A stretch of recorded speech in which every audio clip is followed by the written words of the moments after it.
우리 이 시간에 함께 나눌 말씀 출애굽기 15장 22절에서 27절의 말씀을 우리 함께 한 절씩 교독하면서 읽겠습니다.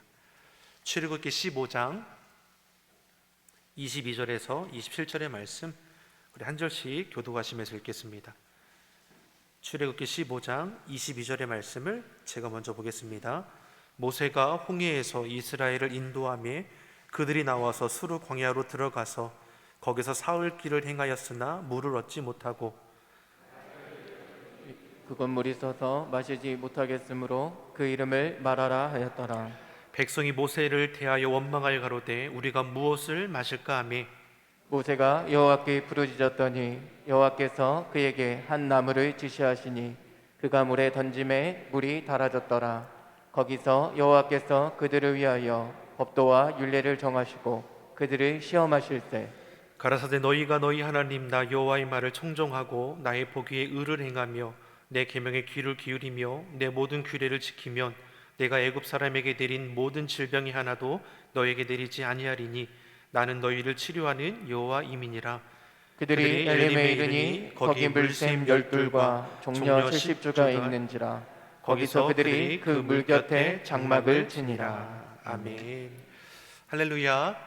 우리 코로나19로 인한 어려움에도 하나님을 예배하시는 성도님들을 예수님의 이름으로 환영하고 축복합니다. 우리 곁에 계신 분들과 우리 따스한 눈빛으로 함께 인사하겠습니다. 잘 오셨습니다. 반갑습니다. 잘 오셨습니다. 반갑습니다. 우리 금요 응답의 밤에 우리 사모에 나오신 성도님들과 또 각 가정에서 예배하시는 우리 성도님들을 예수님의 이름으로 환영하고 축복합니다. 이 밤에 우리 안에 있는 간구의 제목들을 다 주님 앞에 쏟아냄을 통해서 위로함 받고 평안함을 찾고 무엇보다 응답받는 이 밤이 되기를 간절히 축복합니다. 모세는 애굽 궁중에서 40년을 보내고 또 미디안 광야에서 40년을 훈련받게 됩니다. 모세의 나이가 80세가 됐을 때 하나님의 부르심을 받습니다. 하나님께서는 구역으로 울부짖는 이스라엘 백성들의 신음의 소리를 들으시고 이 모세를 지도자로 세워서 출애굽을 계획하셨습니다. 모세의 삶을 보면 우연은 없습니다. 그렇다고 해서 하나님께서 그 삶을 처음부터 조종하신 거냐? 또 그런 것은 아닙니다.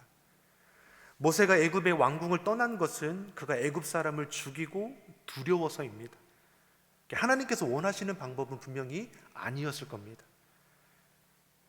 그럼에도 하나님께서는 미디안 광야에서 저를 하나님의 사람으로 다듬어 가십니다. 사람은 자기 성질대로 하지만 하나님께서는 사랑으로 하신다는 것을 우리는 알 수 있습니다. 그래서 믿는 자들이 고백하는 것이 나된 모든 것이 하나님의 은혜이구나.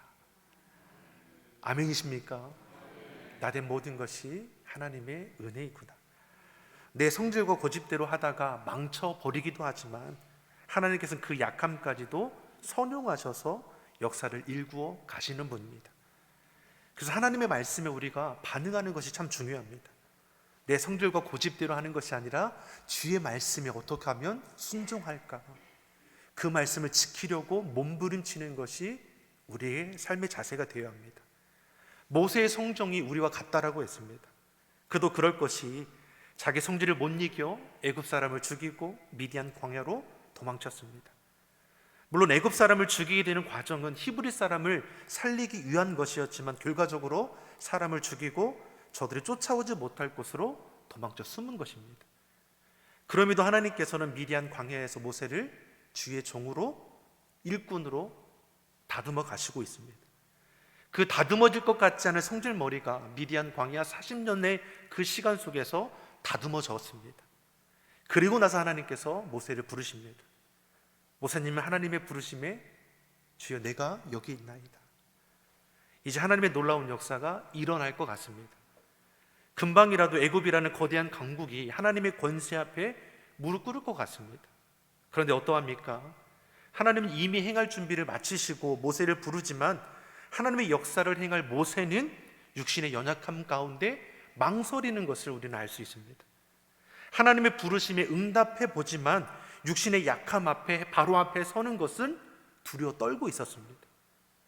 그러한 모세에게 하나님께서는 지팡이가 뱀이 되게 하는 표적을 보여주시고 품에 넣은 손이 나병이 되게 하시고 다시 품에 넣었더니 깨끗하게 되는 표적까지도 보여주시고 강물이 피가 되는 표적까지도 모세에게 보여주셨습니다. 능력이 되신 하나님께서 너와 함께하니 네가 두려워할 것이 무엇이겠느냐, 이걸 보여주신 것입니다. 사랑하는 성도 여러분, 여러분에게 이러한 표적들이 증거된다고 하면 여러분 어떠할 것 같습니까? 지팡이가 던졌더니 뱀이 되어버리고, 내 손을 품에 넣었더니 나병이 되고, 다시 넣었더니 깨끗하게 되고, 놀라운 기적과 표적들을 우리가 보게 된다면 우리는 결코 두려워하지 않을 것입니다. 하나님께서 나와 함께 하신다는데 무엇이 두려울 수 있겠습니까? 그런데 자꾸만 바로왕 앞에 나아가는 것을 이 모세는 두려워했습니다. 하나님의 말씀에 온전히 순종하지를 못하는 것이죠.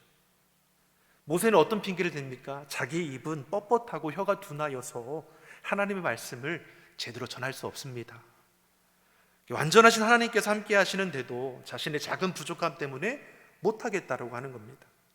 그러니 하나님께서 모세를 향해서 노하셨다라고 성경은 말씀합니다. 지금 모세는 자신의 약함 때문에, 두려움 때문에 하나님을 온전히 신뢰하지 못하는 것입니다. 그러니 하나님께서 노하시면서 말 잘하는 아론을 붙여주십니다. 그러면서 모세를 향해 너는 이 지팡이를 손에 잡고 이것으로 이적을 행하라고 말씀합니다. 내가 너와 함께하고 내가 너를 통해 행할 것이라는 것을 계속 거듭해서 말씀합니다. 모세가 할 것이 무엇입니까? 그 말씀 앞에 순종하여 행하면 되는 것이죠. 순종하여 하나님의 역사를 만들어가는 것입니다. 여러분, 이 시대를 살아가는 저와 여러분은 다른 겁니까? 같은 것이죠. 하나님의 약속의 말씀을 내가 받았고 그 말씀을 신뢰함으로 우리의 걸음도 옮겨 나가고 있습니다. 여러분, 세상 가운데 주의 말씀을 붙들고 승리하여 나아갈 수 있기를 간절히 축복합니다. 그제서야 모세가 이제 바로를 찾아갔죠. 강팍한 애굽왕 바로는 이스라엘 백성들을 결코 놓아주지 않습니다. 이 하나님께서는 애굽의 10가지 재앙을 통해 저들을 꺾으시고 이스라엘 백성들을 구원해 내십니다. 이스라엘을 애굽으로부터 구원하신 분이 누구입니까? 모세입니까? 하나님입니까? 하나님입니다. 하나님께서 모세를 부르시고 종으로 삼으시고 감당할 수 있는 능력을 주셨습니다. 그리고 그 걸음 가운데 함께 하시며 모세를 통해 행하여 주셨습니다. 모세는 하나님의 말씀에 신뢰함으로 하나님의 역사를 이루어가는 자가 된 것입니다. 믿음으로 순종할 때 하나님은 일하십니다. 믿음으로 순종할 때 하나님은 우리 안에 역사하십니다.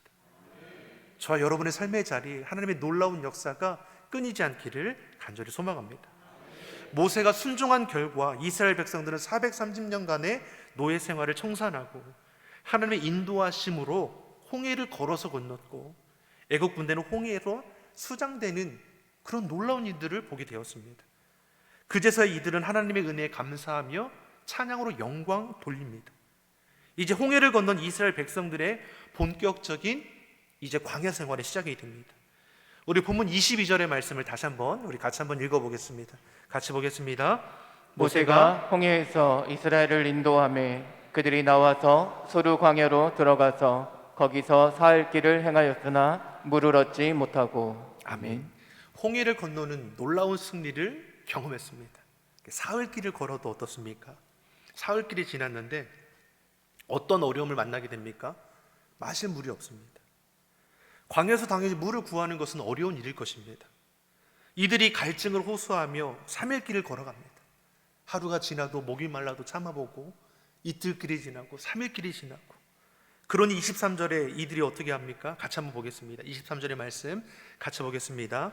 마라에 이르렀더니 그곳 물이 써서 마시지 못하겠으므로 그 이름을 마라라 하였더라. 자, 홍해를 건너고 3일 길이 지난 다음에 어떻습니까? 하루, 이틀, 3일 지나면서 목이 말라서 불평과 원망이 터져 나오려고 할 때쯤에 샘을 발견하게 된 거죠. 그러니까 어떤 생각을 하게 됩니까? 그럼 그렇지, 하나님께서 이렇게 공급해 주시는구나. 이 물을 마시려고 하니 어떻습니까? 이 물이 써서 도저히 마실 수가 없는 것이죠. 그러자 어떻습니까? 참아왔던 불평이 터져 나오기 시작하는 겁니다. 24절의 말씀입니다. 24절 같이 보겠습니다. 백성이 모세를 대하여 원망하여 가로되 우리가 무엇을 마실까 하매. 아멘. 이스라엘 백성들은 이후로도 똑같은 일들이 반복되게 됩니다. 잘 되면 하나님을 높여 찬양하지만 어려운 일을 만나게 될 때 하나님이 세우신 이 모세를 향해서 원망합니다. 출애굽기를 보면 불평은 마치 이스라엘 백성들의 버릇처럼 보입니다. 근데 불평은 단순히 버릇이 아니라 하나님 앞에 죄가 된다는 것을 우리는 기억해야 합니다. 믿는 자는 불평의 문제를 해결하는 자가 되어야 합니다. 이후에 이스라엘 백성들이 가나안 땅에 들어가지 못하게 되는 가장 큰 이유가 무엇입니까? 결국 불평과 불만으로 인한 것입니다. 불평과 불만하는 사람은 축복의 땅 가나안으로 결국 들어가지 못하게 됩니다. 이스라엘 백성은 광야에서 불평과 불만하다가 광야에서 끝나는 인생들도 있었습니다. 이것이 비극입니다. 지금 이스라엘 백성들은 모세를 향해 불평의 화살을 쏘고 있습니다. 하나님께서 타지 않는 떨기나무 가운데 모세를 종으로 부르셨습니다. 모세는 하나님의 종입니다. 모세를 비난하는 것은 결국 누구를 비난하는 것입니까? 하나님을 비난하는 것입니다. 모세를 원망하는 것은 누구를 원망하는 것입니까? 하나님을 원망하는 것입니다. 이스라엘 백성이 홍해를 건넌 지 3일밖에 지나지 않았습니다. 이들은 불과 3일 전에 하나님이 베푸신 엄청난 홍해의 기적을 경험했습니다. 그런데 지금 무엇입니까? 불평과 불만으로 가득 차 있습니다.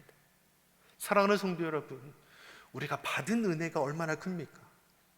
하지만 삶의 자리에 만나는 작은 문제로 인해 하나님께 받은 그 커다란 은혜도 다 잃어버리고 살아가고 있습니다. 원망하는 마음, 불평하는 마음을 우리가 잘 다스릴 수 있기를 간절히 소망합니다. 불평한다고 해서, 원망한다고 해서 우리의 가진 문제가 해결됩니까? 오히려 더 악화될 뿐일 것입니다. 우리는 불평과 불만하는 대신에 하나님이 주신 약속의 말씀을 끝까지 붙드는 자가 되어야 합니다. 모세는 이스라엘 백성들이 불평할 때 어떻게 합니까? 우리 본문 25절의 말씀을 우리 같이 한번 읽어보겠습니다. 모세가 여호와께 부르짖었더니 여호와께서 그에게 한 나무를 지시하시니 그가 물에 던짐에 물이 달아졌더라. 거기서 여호와께서 그들을 위하여 법도와 율례를 정하시고 그들을 시험하실세. 아멘. 모세는 백성들의 불평과 이 원망의 소리 앞에서 무엇합니까? 하나님께 기도합니다. 이것이 믿는 자의 모습입니다. 이것이 저와 여러분의 모습이 되어야 합니다. 불평하고 불만하는 것이 아니라 주의 말씀을 의지함으로 하나님께서 부어주실 은혜를 기대하며 기도하는 자가 되어야 합니다. 모세는 하나님의 종답게 불평하는 것이 아니라 하나님께 기도합니다. 모세가 여호와께 부르짖었더니 여호와께서 그에게 한 나무를 가리키시니 그게 물에 던지니 그 물이 달아졌다라고 말씀합니다. 모세는 하나님이 능치 못함이 없는 전능하신 분이라는 것을 분명히 압니다. 하나님께 간구하면 하나님께서 합당한 길로 인도하심을 잘 알고 있습니다. 그러니 문제 앞에서 하나님께 기도하기를 기뻐합니다. 그리고 문제를 해결함 받는 것을 매일매일 경험합니다. 모세가 바로왕 앞에 서기까지 얼마나 연약한 모습을 보였습니까? 하나님께서 표적을 보여주셨음에도 불구하고 그는 하나님의 말씀에 순종하기를 온전히 하지 못했었습니다. 그런데 어떻습니까? 주의 말씀에 순종하기를 결단한 이후에는 결코 흔들림이 없다라는 것입니다. 저와 여러분이 믿음의 결단이 흔들리지 않기를 간절히 축복합니다. 현재의 모습이 아니라 앞으로의 모습을 기대하면서 받을 은혜를 사모하면서 끝까지 인내하며 버텨나가기를 간절히 축복합니다. 26절의 말씀 우리 같이 한번 보겠습니다. 26절의 말씀 같이 보겠습니다. 가라사대 너희가 너희 하나님 나 여호와의 말을 청종하고 나의 보기에 의를 행하며 내 계명에 귀를 기울이며 내 모든 규례를 지키면 내가 애굽 사람에게 내린 모든 질병의 하나도 너희에게 내리지 아니하리니 나는 너희를 치료하는 여호와임이니라. 아멘. 하나님께서는 이곳에서 모세와 이스라엘 백성들 앞에서 법도와 율례를 정하셨습니다. 25절 하반절의 말씀을 보면 법도와 율례를 정하시고 그들을 시험하셨다라고 말씀합니다. 법도와 율례를 정하시고 이스라엘 백성들을 향해 시험해 보라는 것입니다. 법도와 율례를 지켜 행하는 너희에게 그 어떠한 질병도 내리지 않을 것임을 말씀합니다. 하나님께서 이스라엘 백성들을 향해 약속하셨습니다. 이는 믿는 우리를 향한 하나님의 마음이 어떠한지를 보여주십니다. 사랑하는 성도 여러분, 주의 말씀을 지켜 행하는 자에게 하나님께서는 약속하신 은혜를 내려주십니다. 하나님을 신뢰함으로 순종하는 자에게 하나님은 결실함으로 더해 주십니다. 그러한 삶의 가운데 하나님께서 어떻게 역사하시는지를 우리도 보게 될 줄 믿습니다. 어려운의 삶의 자리에서 주의 약속의 말씀을 우리가 잊지 않기를 간절히 축복합니다. 이스라엘 백성들은 이제 마라를 떠나고 그리고 엘림에 이르게 됩니다. 27절의 말씀을 보니까 어떻습니까? 물샘 12개와 종려나무 70그루가 있음을 보게 됩니다. 여기서 물샘이 뭘 가리킵니까? 우물을 가리키는데 쉽게 말해서 오아시스라고 우리는 볼 수 있습니다.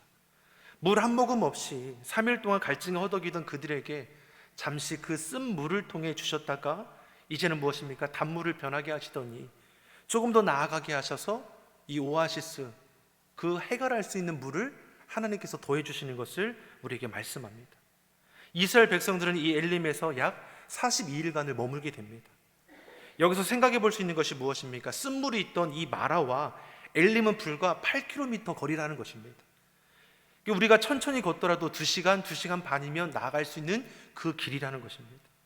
마라에서 조금만 걸어가면 엘림이라는 그 오아시스가 있었습니다. 근데 이스라엘 백성들은 불과 이 8km를 앞두고 모세를 향해 불평과 원망을 쏟아낸 것입니다. 바로 코앞에 물이 풍성한 오아시스가 있음에도 불구하고 그들은 알지 못하죠. 왜요? 한 치 앞도 모르는 인생이기 때문입니다. 마라의 쓴물과 엘림의 오아시스가 우리에게 주는 교훈이 무엇입니까? 우리는 너무나 쉽게 불평하고 원망하는 것으로 앞으로 하나님께서 예비하신 것을 바라보지 못한다는 것입니다. 우리는 너무나 쉽게 가는 길을 포기하고자 합니다. 너무나 쉽게 하던 기도를 포기하기도 합니다. 하나님을 경험하고 싶다면 우리는 멈추지 말고 믿음의 경주를 지속하는 자가 되어야 합니다. 홍해라는 놀라운 축복의 기절을 경험했음에도 불구하고 3일의 그 목마름으로 인해서 불평하고 원망하지 않습니까? 그럼에도 하나님께서는 그들을 붙들어 주셔서 엘림으로 이끌어 주시는 것입니다. 쓴 물이 흐르는 곳에서 오아시스로 가려면 어떻게 합니까? 우리의 걸음을 멈추지 말아야 합니다. 엘림은 머나먼 곳에 있던 것이 아니라 바로 그들 곁에 있었습니다. 그런데 불평하고 불만함으로 인해서 하나님께서 예비해 놓으신 것을 놓쳐버릴 수도 있었다는 것입니다. 불평은 우리 기쁨을 죽이게 됩니다. 불평은 감사를 잃어버리게 합니다. 불평은 기도를 하지 못하도록 합니다. 불평한다고 문제가 해결되지 않습니다. 불평은 하나님을 경험하지 못하도록 막아서는 것입니다. 그러기 우리는 무엇입니까? 그럼에도 감사하는 자가 되어야 합니다.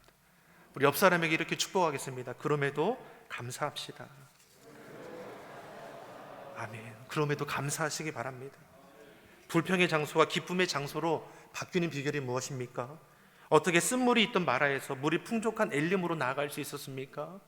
주의 약속의 말씀을 신뢰하며 주님께서 부어주실 은혜를 기대함으로 인내함으로 나아가는 것입니다. 하나님으로 의지하고 순종하기 시작하면 하나님께서 예비하신 은혜를 우리는 경험하게 될 줄 믿습니다. 말씀을 정리해 보겠습니다. 우리 인생에는 수많은 위기들이 찾아옵니다. 그 위기 앞에 하나님을 원망하고 가던 길을 중단하면 우리 하나님의 은혜를 경험하지 못하게 될 것입니다.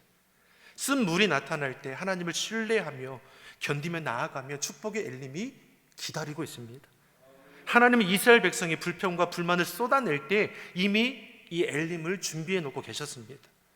우리는 우리 인생의 앞날을 알지 못합니다. 그러나 하나님께서는 우리 걸음을 알고 계십니다. 우리는 나중을 하신 하나님을 그러기에 신뢰함으로 우리가 의지하는 것입니다. 하나님은 이스라엘 백성들을 마라로 인도하지 않고 곧장 엘림으로 인도할 수도 있었을 것입니다. 하지만 마라를 통해서 우리로 무엇 하게 합니까? 성숙하게 하시는 것입니다. 왜 하나님께서 곧장 가나안 땅으로 인도하지 않고 광야를 통해서 연단하시